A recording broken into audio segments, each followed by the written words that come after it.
Okay, guys, here's the last step on the creation of, uh, well, it's actually not the last step. It's the step before the last step. So we've got our colors separated. Ignore the fact that this person doesn't have hair right now. I'm doing a different style here. I'm separating the hair from the face. We're just going to focus on the black areas and separating all the parts. We're going to separate the eyes and the lips from the rest of the skin tone and the black line drawing. So in order to do this, what we want to do is if you notice when you merged, you probably got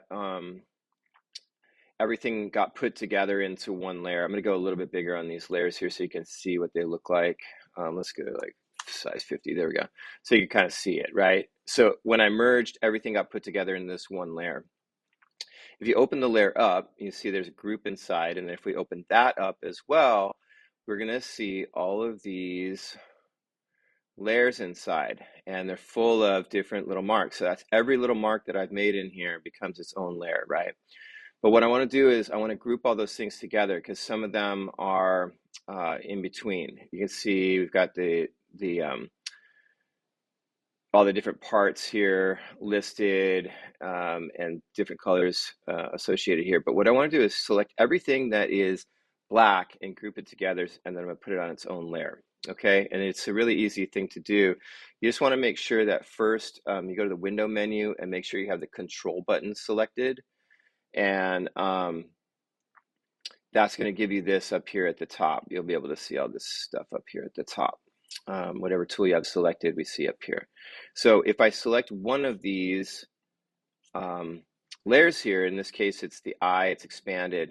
We're going to get this little button right here, and it says select similar objects. And if you just click on it one time, everything that's black in that layer will automatically get selected. Oh, you know what? Sorry, I remember I drew two things that I did not expand. So I'm going to go Object and Expand and make sure those are all the way expanded.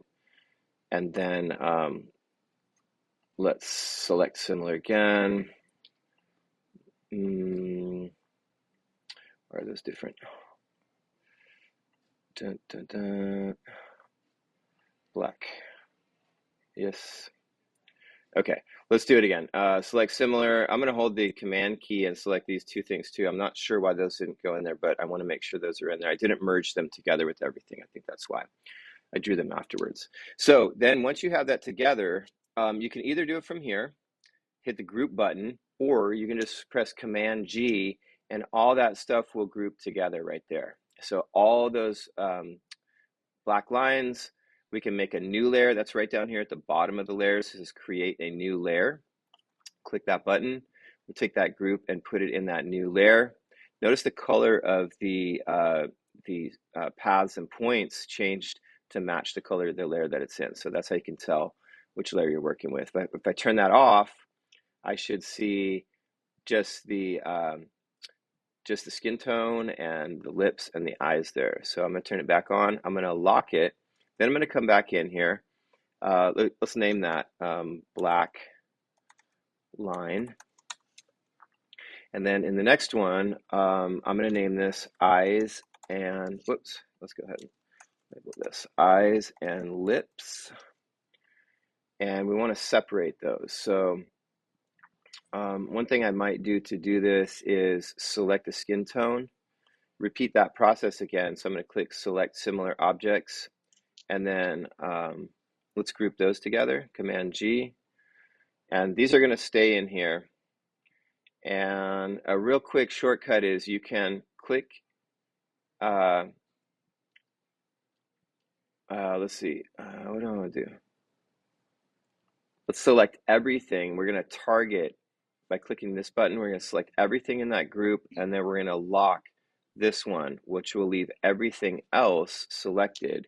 And if I press Command G here, that stuff will get grouped together. And I'm going to put that right into the eyes and lips category here. Then I can unlock my skin tone. Actually, I can leave the skin tone locked because we're not going to work with it anymore. Let's go ahead and label that layer skin tone. Boom, done. Let's lock it down so it doesn't move. You know what? Let me give a quick lesson right here. I don't recommend locking the subgroups unless you really know what you're doing. Just lock the whole layer. That will keep you from making some mistakes. Okay, in the next phase, this is our first step. That's what we want to get to there is separating the layers. In the next step, we're going to put a layer in between the eyes and lips and the skin tone. And this one is going to be named shadows. And this is just a starting point. There's going to be a lot of shadow layers, but we're just going to start out from here. That's it for this lesson. We're going to make sure we have all that stuff done before we move into the next step. Congratulations. Save your work. Command S. Boom. Portrait demo. I'm going to save this on my cloud account here, and then we'll move on to the next part after this.